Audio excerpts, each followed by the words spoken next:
Motor Info TV a réuni pour vous 3 cadors de la catégorie Maxi Scooter pour une confrontation sans compromis entre le Yamaha T-Max 530, l'Aprilia SRV 850 et le Honda Integra 700.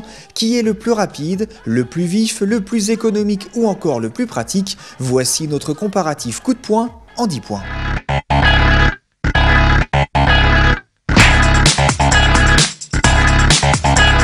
En termes de puissance pure, l'Aprilia SRV 850 profite de son moteur V2 délivrant la bagatelle de 76 chevaux pour oublier littéralement ses adversaires. Le Honda Integra et son bicylindre de 670 cm3 rend quasiment 25 chevaux à l'italien, tandis que le Yamaha T-Max est à la peine avec ses 530 cm3 et les 44 chevaux de son bicylindre.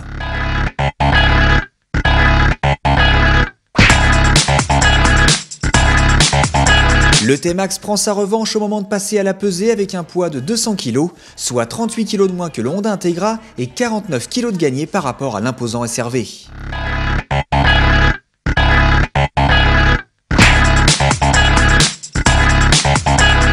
Au 100 mètres départ arrêté, la puissance de l'Aprilia fait oublier son embonpoint avec une distance parcourue en 5,9 secondes et une vitesse de pointe impressionnante de 200 km/h.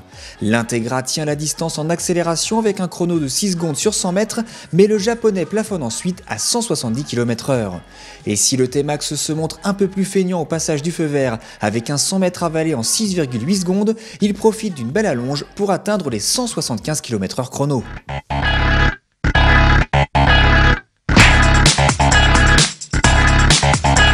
Le roi de la consommation est sans conteste le Honda qui déguste à peine 3,8 litres de carburant au 100 km quand le Yamaha avale 5,3 litres et l'Aprilia dévore 5,6 litres.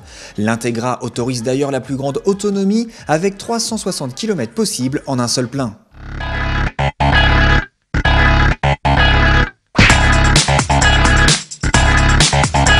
Le Yamaha et l'Aprilia acceptent tous deux un casque intégral sous la selle, mais le T-Max remporte cette épreuve d'une courte tête car il dispose en plus de 2 vides-poches bien pratiques.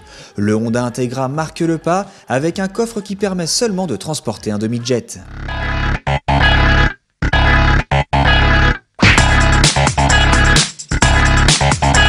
Match nul en ce qui concerne les technologies embarquées puisque chaque scooter propose des options intéressantes. Le Honda Integra opte par exemple pour une boîte DCT avec 2 modes de transmission automatique plus un mode manuel.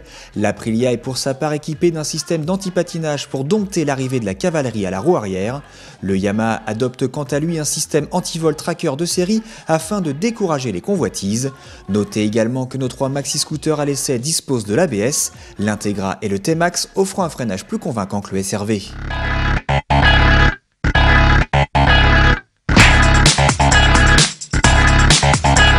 Le Yamaha T-Max 530 est incontestablement le roi de la ville, sa facilité de conduite est digne d'une cylindrée inférieure même pour un novice. L'Integra profite de ses roues de 17 pouces pour dominer le trafic et si son excellent rayon de braquage lui permet de s'aufiler aisément, son centre de gravité au perché nécessite un peu plus d'attention. Le SRV 850 est naturellement plus pâteau et demande plus d'engagement physique, notamment lors des manœuvres à l'arrêt.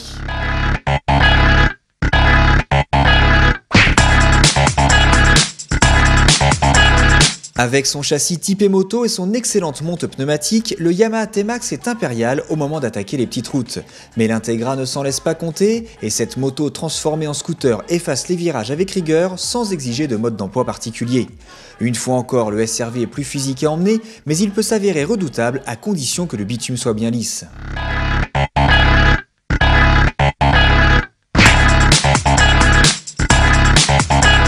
Côté confort, le SRV met tout le monde d'accord avec une assise agréable, une bonne protection générale, des amortisseurs efficaces et une réserve de puissance inépuisable.